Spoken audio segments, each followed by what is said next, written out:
Eu sou Mário Persona e essas são as respostas que eu dei aos que me perguntaram sobre a Bíblia.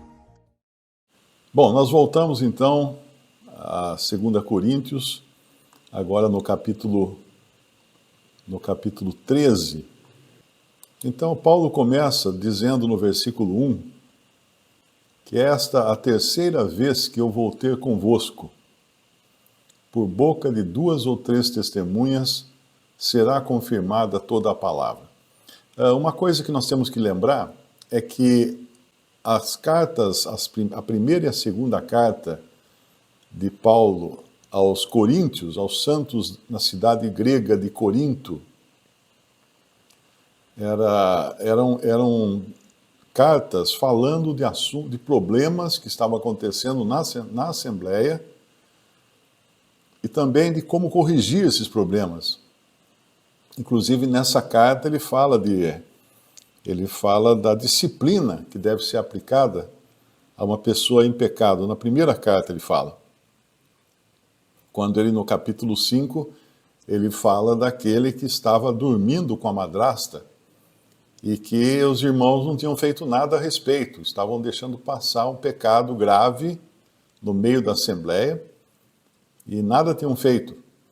E outros problemas que também tinha, logo no começo da carta, ele fala das divisões que estavam acontecendo, né, com diferentes opiniões.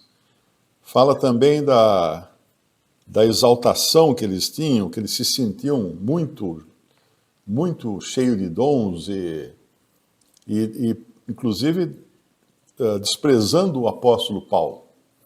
E nessa segunda carta, nós vamos ver Paulo denunciando os coríntios, porque eles queriam uma prova de que Paulo era realmente um apóstolo, que ele tinha sido enviado pelo Senhor.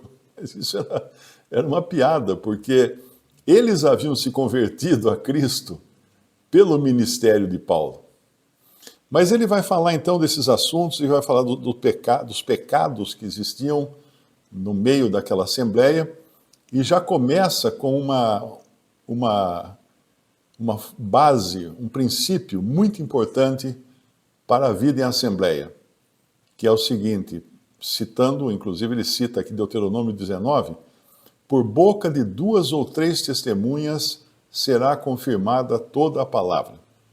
Então, sempre que existe alguma acusação de pecado na assembleia, entre os irmãos, é muito importante que antes de se tomar qualquer decisão, antes de fazer um julgamento daquele pecado, se obtenha 2 ou 3 testemunhas. Porque, em alguns casos, pode acontecer da pessoa que está em pecado querer impor, ou melhor, a pessoa que foi ofendida por um pecado, querer impor um juízo, impor uma disciplina de vontade própria, por si mesma. Isso já aconteceu, não é?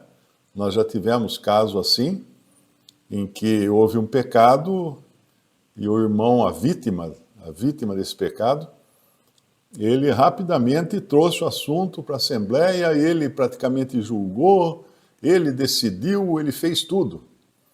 O que foi um passo bastante errado, bastante grave, inclusive, porque não era papel da vítima, do ofendido, cuidar desses assuntos. É muito importante isso.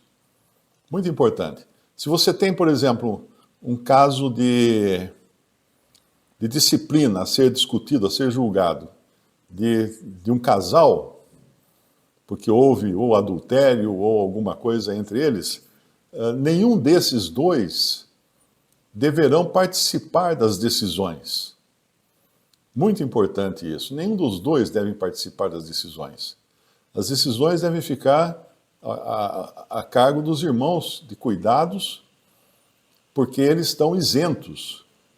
Isso é uma coisa que até na lei comum, né, um juiz, ele não pode julgar em causa própria. Ele não pode, ele próprio, assumir um julgamento em que ele foi vítima de alguma coisa. Ele tem que entregar o julgamento para outros juízes fazer o julgamento correto. Isso acontece também na medicina, né, que tem casos em que o médico não pode atender uma esposa, por exemplo, porque ele vai estar muito envolvido com o problema, com o assunto, né, com a enfermidade, e ele pode não pensar claramente a respeito daquilo.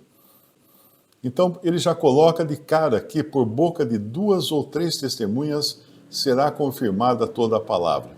Porque pode acontecer também de vir a parte ofendida, falar assim, olha, aconteceu comigo isso, assim, assim, assim, a pessoa pecou contra mim e tal. Espera aí, espera um pouquinho, vai devagar, vamos ouvir mais essa situação. Vamos conhecer melhor os fatos, né? Como pode acontecer também de trazer um pecado que não tem ninguém que possa testificar daquele pecado. E nem a pessoa que pecou está confessando o pecado, então fica meio esquisito, né? Difícil você julgar uma coisa quando você não tem os elementos corretos para fazer o julgamento.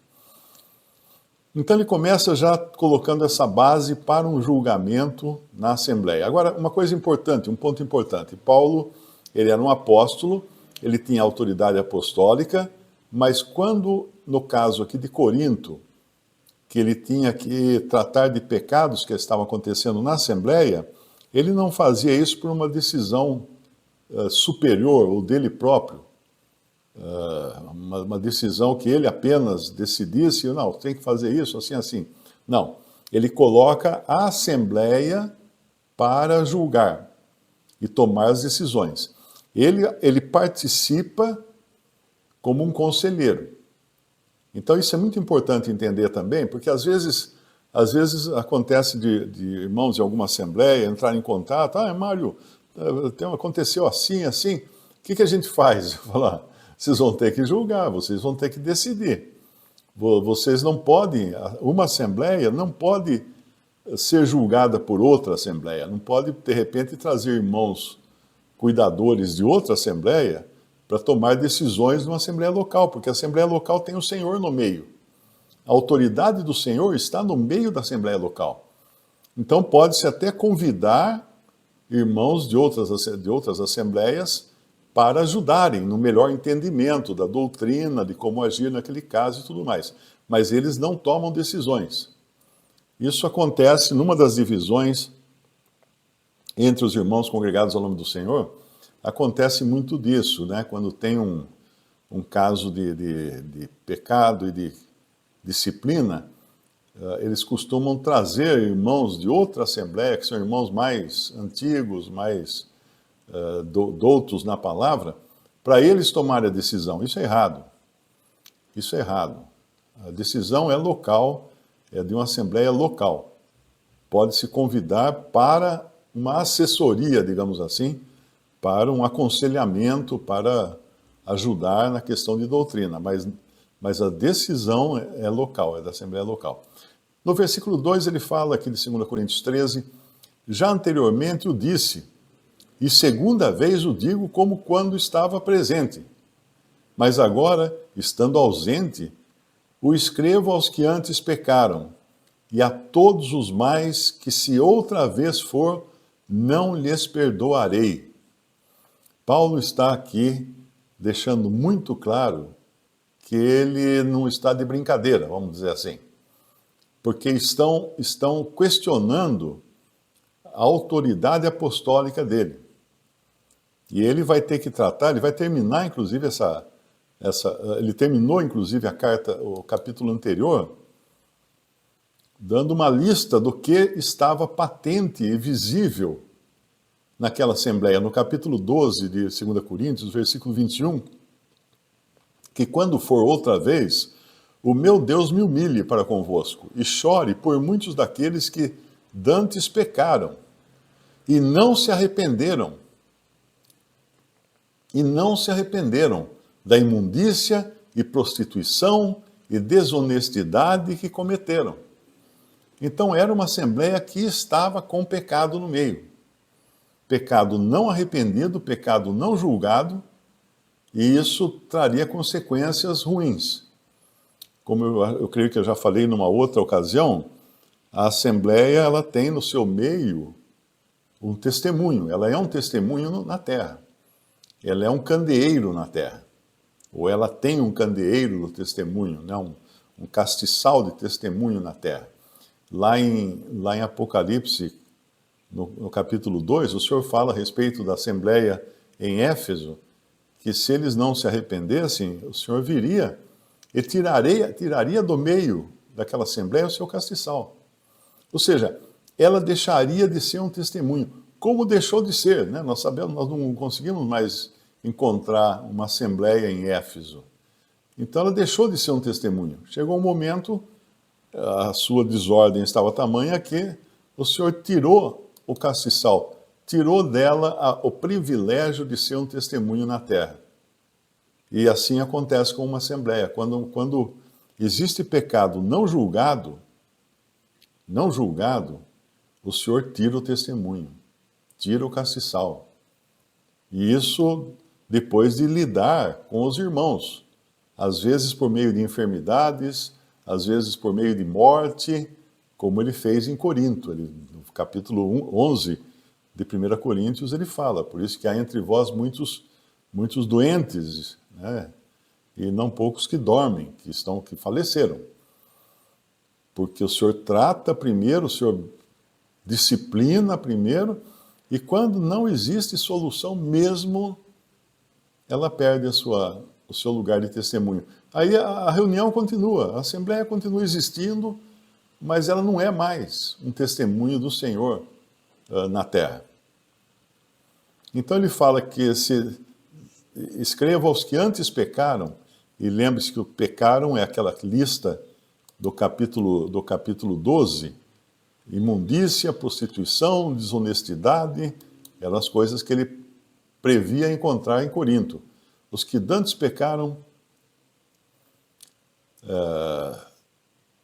se outra vez for, não lhes perdoarei. Ou seja, não vou deixar passar batido. E no versículo 3, ele dá uma explicação da razão disso, dele agir com essa severidade. Visto que buscais uma prova de Cristo que fala em mim, o qual não é fraco para convosco, antes é poderoso entre vós. Por que ele podia dizer que Cristo era poderoso entre eles? Simples. Porque eles haviam se convertido a Cristo por meio do ministério do apóstolo Paulo. E numa outra passagem, ele fala, no capítulo 12, versículo 12, ele falou o seguinte, de 2 Coríntios, os sinais do meu apostolado foram manifestados entre vós, com toda a paciência, por sinais, prodígios e maravilhas. Então eles viram acontecer coisas no meio deles, que eram prova da autoridade apostólica agindo ali no meio deles. Então, visto que buscais uma prova de Cristo que fala em mim, o qual não é fraco para convosco, antes é poderoso entre vós.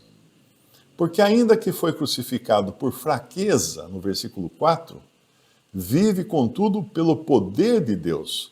E essa é a maravilha da obra de Cristo naqueles que são seus. Quando são fracos, aí que estão fortes. Paulo fala disso também quando ele fala do espinho na carne, né? Quando eu estou fraco, aí eu sou forte. Porque assim que funciona, um vaso só pode ser usado pelo Senhor quando o vaso é quebrado. Isso nos faz lembrar daquela ocasião em que Gideão juntou lá um pequeno exército, um pequeno grupo de soldados para combater um grande exército do inimigo, mas eles não tinham todo o poder, eles não tinham força humana para aquilo. Então eles levavam cada um vaso e uma tocha dentro do vaso, uma tocha acesa dentro do vaso. E eles ficaram em cima da montanha e, num determinado momento, eles quebraram os vasos e a montanha toda se iluminou com aquelas tochas. E o Senhor colocou terror no coração dos inimigos que fugiram. Se atrapalharam todos porque acharam que tinha um exército muito maior ali para lutar contra eles. Então, quando o vaso é quebrado, aí que o testemunho brilha, aí que a luz brilha. Então, quando ele fala aqui que ainda foi crucificado por fraqueza, quer dizer, o exemplo que nós temos de maior sucesso ou de maior poder não foi de um homem descendo da cruz, enfrentando seus inimigos, pegando numa espada, não. Foi de um homem morrendo em fraqueza numa cruz e assim vencendo o inimigo Satanás.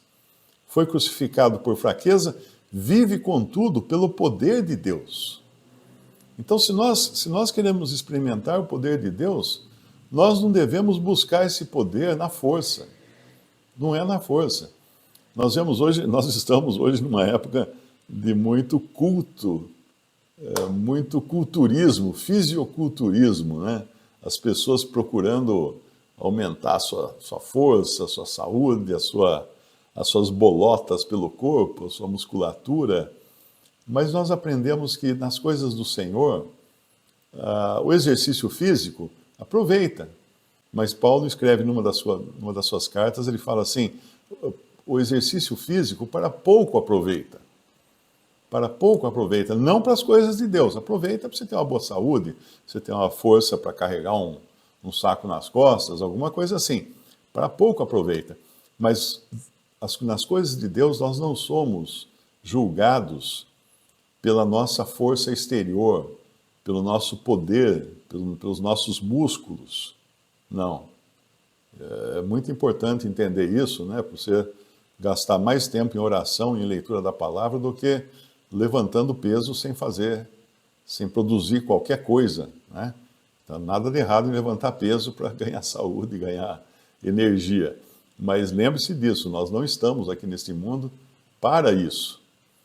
Então, vive contudo pelo poder de Deus, porque nós também somos fracos nele, mas viveremos com ele, pelo poder de Deus em vós. Então ele está reconhecendo também que eles podiam ter o poder de Deus neles. Neles. Eu estava lembrando hoje de um filme que eu assisti quando era garoto, era Sansão e Dalila. Sansão e Dalila.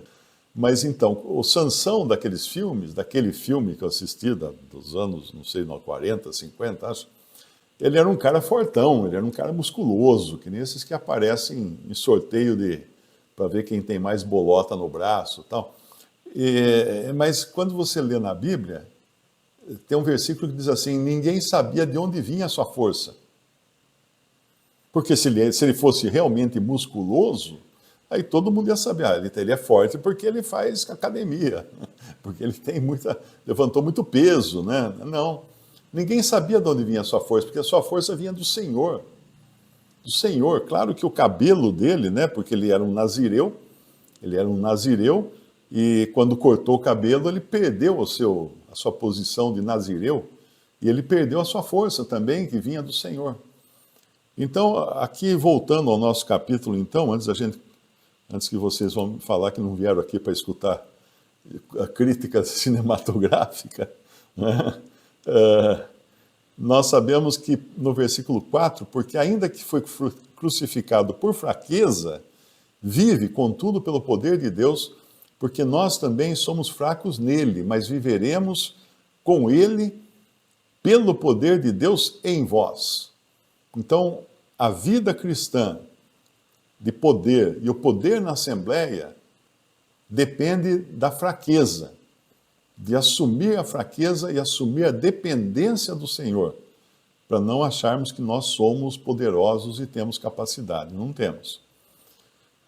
Aí no versículo 5, ele dá o teste para que eles descubram se ele, Paulo, tinha realmente o apostolado. Olha que interessante. Examinai-vos a vós mesmos, se permaneceis na fé. Provai-vos a vós mesmos. Ou não sabeis quanto a vós mesmos que Jesus Cristo está em vós? Se não é que já estáis reprovados. O que ele está dizendo aqui? Será que ele estaria dizendo coisa do tipo assim, cada um deve se ocupar com o que há no seu coração, no seu interior, fazer meditação transcendental, ficar examinando o seu interior? Não. Como eles acusavam que Paulo não tinha prova de que Cristo agia por intermédio deles, ele fala, então examinem vocês mesmos, se vocês permanecem na fé. Provem a si mesmos. Por quê? Porque tinha sido Paulo quem tinha pregado o evangelho para eles. Se eles estavam na fé, é porque eles tinham recebido o evangelho de Paulo, que por sua vez tinha sido usado pelo Espírito Santo para ministrar a eles. É como se falasse assim, examinem a prova do meu apostolado em vocês. Vocês são o resultado. Vocês são o resultado do meu apostolado. Ou não sabeis quanto a vós mesmos que Jesus Cristo está em vós? Se não é que já estáis reprovados, ou seja, que foi tudo em vão, não é? Mas espero, no versículo 6, que entendereis que nós não somos reprovados. Paulo realmente tinha o seu ministério apostólico e tinha os sinais do seu apostolado que haviam sido manifestados entre os coríntios. Sinais, prodígios, maravilhas, como ele falou no capítulo 12 dessa mesma carta. Aí no versículo 7, ora, eu rogo a Deus que não façais mal algum, não para que sejamos achados aprovados, mas para que vós façais o bem, embora nós sejamos como reprovados, porque nada podemos contra a verdade, senão pela verdade. Volto a lembrar aqui que ele está falando de julgamento na Assembleia. Então eles corriam o risco de, às vezes, pecar por falta e pecar por excesso. Lembre-se que lá em 1 Coríntios 5, eles estavam pecando por falta, porque não estavam julgando e colocando fora da comunhão aquele homem que dormia com a madrasta. E Paulo fala, mas vocês nem se envergonharam com isso? Está acontecendo uma coisa no meio de vocês que nem entre os gentios, nem entre os pagãos acontece. Um homem dormindo com a própria madrasta e vocês estão aí numa boa, achando que não tem nada de errado nisso. E aí na carta, eu acho que é na segunda carta, eles pecam por excesso. Aparentemente, né, a impressão que dá, 2 Coríntios, capítulo 2, a impressão que dá é que ele está agora, ele mandou a primeira carta, os irmãos então tomaram a iniciativa de colocar fora de comunhão aquele que estava em pecado, mas na segunda carta, no capítulo 2, versículo 5, ele fala, porque se alguém me contristou, não me contristou a mim, senão em parte, para vos não sobrecarregar a vós todos. Basta-lhe ao tal esta repreensão feita por muitos. Esse tal, provavelmente, fosse aquele que Paulo acusou no começo da sua primeira carta, e eles devem ter tomado alguma repreensão contra aquele irmão. Mas agora Paulo tem que botar um freio aqui. Ele fala, basta-lhe ao tal essa repreensão feita por muitos, de maneira que, pelo contrário, deveis antes perdoar-lhe e consolá-lo, para que o tal não seja de modo algum devorado de demasiada tristeza. Por isso vos rogo que confirmeis para com ele o vosso amor. Então, agora era a hora de fazer o inverso, de perdoar, de restaurar, de confirmar o amor para com esse que havia caído, desde que ele estivesse, evidentemente, arrependido, né, do que fez, e não continuar agora com uma repreensão severa, né? Por isso que ele ora aqui no versículo 7, ora, eu rogo a Deus que não façais mal algum, porque às vezes uma disciplina, ela pode ter um efeito muito maléfico. A disciplina é feita para restaurar o que caiu, não para pisar no pescoço. Lembramos sempre das palavras profeticamente proferidas a respeito do Senhor Jesus, né? Não pisará o torrão que fumega, e nem a cana quebrada. Ou seja, ele não seria um que viria pisar no pescoço do pecador. Ele viria um que viria com justiça, mas também com graça. E assim deve ser uma assembleia. Ela age em justiça para disciplinar e julgar o pecado que possa existir no seu meio, mas ela age com graça, porque ela quer restaurar a pessoa que pecou. Ora, eu rogo a Deus, capítulo 13, versículo 7, que não façais mal algum, não para que sejamos achados aprovados, mas para que vós façais o bem, embora nós sejamos como que reprovados. Porque nada podemos contra a verdade, senão pela verdade. Senão pela verdade. E no versículo 9, ele volta a falar de fraqueza, porque nos regozijamos de estar fracos, quando vós estáis fortes. E o que desejamos é a vossa perfeição. Ele não está com mágoa, ele não está competindo contra os irmãos em Corinto. Ele está buscando o aperfeiçoamento deles. Mas, claro, tem que ter a ordem, né? Tem que ter tudo que convém ao que é correto. Tem um autor, ele escreve, Paulo orava para que eles pudessem ser perfeitamente restaurados daquele estado de confusão, contendas e malignidade no qual haviam caído. É isso que ele está falando aqui. O que desejamos é a vossa perfeição. Ele está mostrando onde estão os erros, os problemas deles, mas ele está mostrando isso porque ele quer corrigir. Ele quer que eles caiam em si e eles parem agora de cair na conversa dos falsos apóstolos que tentavam minar a autoridade do apóstolo Paulo e de outros apóstolos, como a gente já viu em outras partes aqui, né? E, inclusive comparando esses falsos apóstolos como ministros de Satanás. Então nós não devemos ser tolos ao ponto de achar que Satanás não pode acabar influenciando numa assembleia através de ministros dele, infiltrados. Todo mundo sabe que em tempos de guerra existem agentes infiltrados no governo adversário, no outro país, né, para conturbar as coisas. E Satanás faz isso também entre os cristãos. Nós temos lido em Limeira a carta de Judas, e a carta de Judas é tudo sobre os apóstatas que já estavam se introduzindo na cristandade, e hoje ficou pior de tudo, muito pior. E ali fala com clareza, né, quem eram esses homens e o que eles buscavam, e como eles acabavam participando das festas de amor dos irmãos, e se introduzindo, mas como ondas do mar que trazem à tona sua sujeira, como nuvens sem chuva, coisas assim são descritos lá, não é? No versículo 10, então, de 2 Coríntios 13, Paulo continua, portanto, escrevo essas coisas estando ausente, para que, estando presente, não use de rigor. Ou seja, a carta é vai na frente a carta para abrir caminho.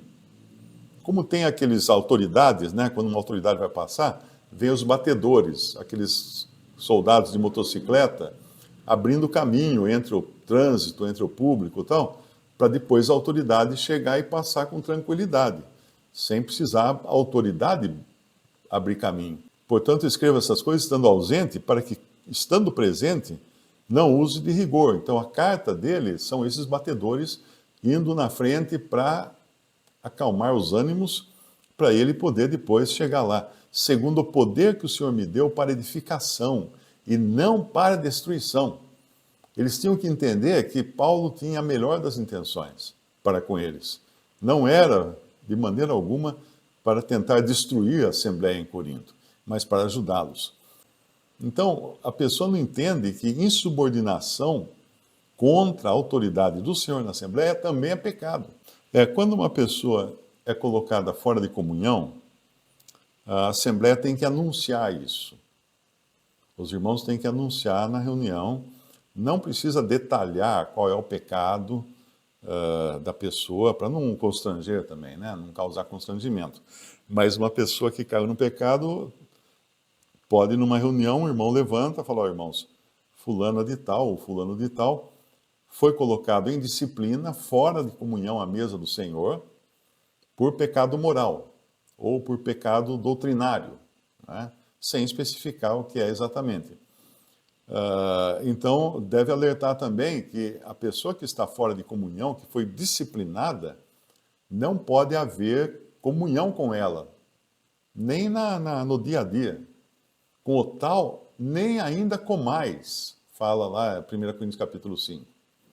Então, não adianta, porque a pessoa está fora de comunhão, você chegar no dia seguinte e falar assim: oh, vamos lá, vamos comer uma pizza comigo. Está errado. Está errado. É que nem um casal, a mãe coloca o filho de castigo, porque fez malvadeza, né, desobedeceu e tal. Aí o pai vem e fala assim: não, vamos lá, vamos tomar sorvete, vamos passear, vamos no parque. Está errado. Ele desrespeitou a autoridade da mãe e desrespeitou o castigo. Você não consegue disciplina desse jeito.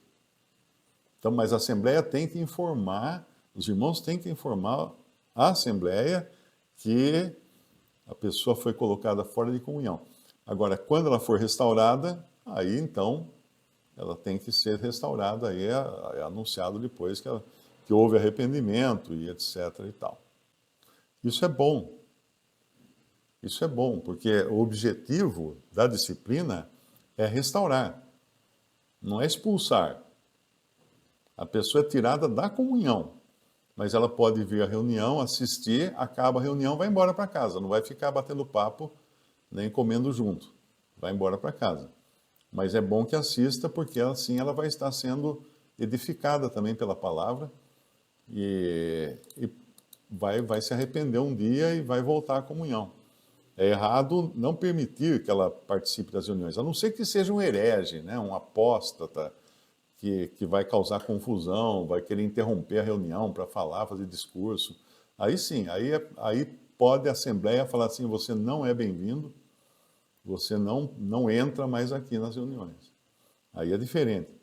Aliás, o pecado doutrinal é muito mais sério do que o pecado moral, porque é um que contamina. O pecado moral, a pessoa está contaminada e ela praticamente não vai espalhar isso. Agora, o pecado doutrinal, o sujeito fala, né? E aí falando ele atrapalha a fé dos outros. Os irmãos têm a responsabilidade de eventualmente visitar de dois em dois, não é? Não sozinho, mas visitar a pessoa que está em disciplina para ver como é que ela está. Porque assim era feito em Israel. Quando alguém tinha lepra, era expulsa do acampamento. Tinha que morar fora do acampamento. Mas aí 2 sacerdotes iam lá para examinar se a lepra estava piorando ou melhorando.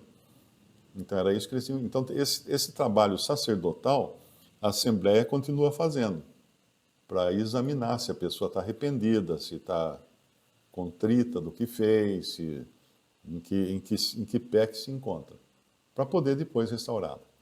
Olha, é um assunto também que é difícil lidar com isso na prática, porque já aconteceu conosco de uma informação de pecado ter vinda de pessoas de fora. Pessoas de fora que não estão reunidas, de repente falar: eu vi fulana ou fulano fazendo isso em público, assim, assim, assim, e aí ficou aquela situação: e agora, o que a gente faz? Né? Então você não tem muito o que fazer quando vem de um só, ou de mais de um, até mais que são de fora. Aí tem que recorrer ao Senhor e tem que investigar a pessoa. Aí tem que ver se tira da pessoa uma confissão. Porque se a pessoa confessar, você não precisa de testemunhas, né? Porque ela própria está. Não tem melhor testemunha do que a própria pessoa confessando o seu pecado. Mas é isso que é importante, porque senão fica uma coisa leviana. Tipo assim: eu não vou com a cara do irmão ali, eu vou inventar uma história aí para ver se ele seja colocado fora de comunhão. às vezes podem fazer isso na tentativa de fazer calar o ministério de um irmão, ou atrapalhar a vida dele, ou causar um transtorno, né? Então pode acontecer isso. Então tem que ter muito cuidado, viu, com acusações, com denúncias. Já aconteceu de eu receber denúncia sobre um irmão que na verdade veio de uma mulher que na época estava reunida, depois foi para a fora de comunhão, uma outra cidade, né, uma outra assembleia, mas que ela tinha problemas psicológicos. Ela acabava imaginando na cabeça dela as coisas. E aí vinha com denúncias, vinha inventando coisa a respeito do irmão. Então tudo tem que lembrar de ter o Senhor no meio. O Senhor, buscar o Senhor em primeiro lugar, em oração, conversar com a pessoa, porque não adianta nada, de repente vem 2 ou 3 testemunhas, e aí você já chega na pessoa que está sendo acusada, fala, você vai estar fora de comunhão. Mas peraí, o que aconteceu? Você não sabe nem se as testemunhas eram fidedignas. Então, tem que conversar com a pessoa também, tem que ver se confirma se aquelas acusações procedem ou são apenas inveja, né? Inveja, pode ser que tenha alguma coisa por trás disso. É um trabalho meio que de detetive. A vantagem é que nós temos o Senhor no nosso meio. E ele traz à tona, viu? É impressionante como ele traz à tona as coisas. Ele revela as coisas assim que de uma maneira fantástica até, sabe? Eu me lembro uma vez, tinha uma irmã que foi posta fora de comunhão por pecado moral. Aí passaram-se alguns meses, né? Aí nós fizemos uma reunião para decidir se ela ia retornar à comunhão. Aí ficamos conversando, aí, vamos fazer o seguinte, vamos esperar mais um mês para ver se está tudo ok? Não deu outra, não passou uma semana, já veio uma notícia que ela estava grávida de um outro cara lá, que ela dormiu com o cara. Então, de repente, o Senhor trouxe à tona. Aí não tem como, né? Você escondeu uma coisa que estava evidente a todos. Então tem que esperar no Senhor, tem que tomar cuidado para não fazer julgamentos errados também. E tudo tem que ter o Senhor. Nós não somos capazes. Nenhum de nós. Eu me lembro de uma pessoa que dizia que ela não queria sair da congregação cristã, porque ela achava que se ela saísse da congregação cristã, aí o marido ia arrumar uma amante. Porque se ele soubesse que não ia mais perder a salvação, ele ia arrumar uma amante, né? Então você vê a cabeça da pessoa, como é que era. Ela não tinha segurança nenhuma da salvação. E o marido pensasse assim também não, né? Então o fato de termos segurança da salvação não nos exime, não nos livra de termos que viver em santidade de vida. Não é por isso que nós vamos sair pecando por aí. Não, eu estou salvo, não, então agora não tem. Os irmãos não podem falar nada também, não, mas os irmãos não têm espada para condenar à morte uma pessoa, mas o Senhor tem. O Senhor tem. Por isso que fala lá em 1 Coríntios 11, né? Por isso há dentre vós muitos enfermos e muitos que dormem. Porque quando vocês não julgam a si mesmos, o Senhor julga. É o que ele fala lá em 1 Coríntios, capítulo 11. Quando não julgamos,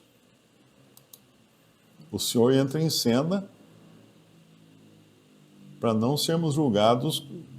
Capítulo 11, versículo 29. Porque o que come e bebe indignamente, come e bebe para a sua própria condenação, não discernindo o corpo do Senhor.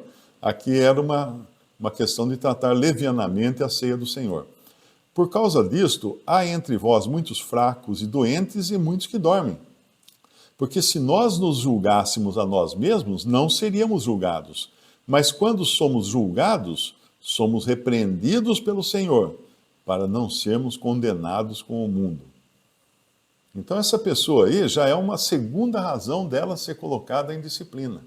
Uma pelo pecado que parece que está cometendo, e outra por insubordinação, de não estar aceitando uma decisão da Assembleia que tem a autoridade do Senhor para julgar as coisas. Porque se uma pessoa, quando vem, quer entrar em comunhão, não quer ser julgada pelos irmãos, ela não pode estar em comunhão. Ela não pode. Tem que saber que quando pede o seu lugar de comunhão, tem que saber, olha, você vai estar debaixo também da autoridade do Senhor na Assembleia. Então, se você começar a levar uma vida que possa comprometer o seu testemunho aqui, ninguém vai querer estar conectado a você. Ninguém vai querer estar em comunhão com você porque a sua vida contamina. Então, é muito importante que a pessoa já venha para a comunhão sabendo disso, para não acontecer depois e falar assim, os irmãos não podem me julgar. Pode sim, está escrito. Está escrito, tem autoridade. É a autoridade do Senhor, não dos irmãos. Porque todos os irmãos também são falhos, né? Todos têm falhas. Mas quando existe pecado, e é pecado que compromete o testemunho público, aí sim a pessoa tem que ser tirada da comunhão.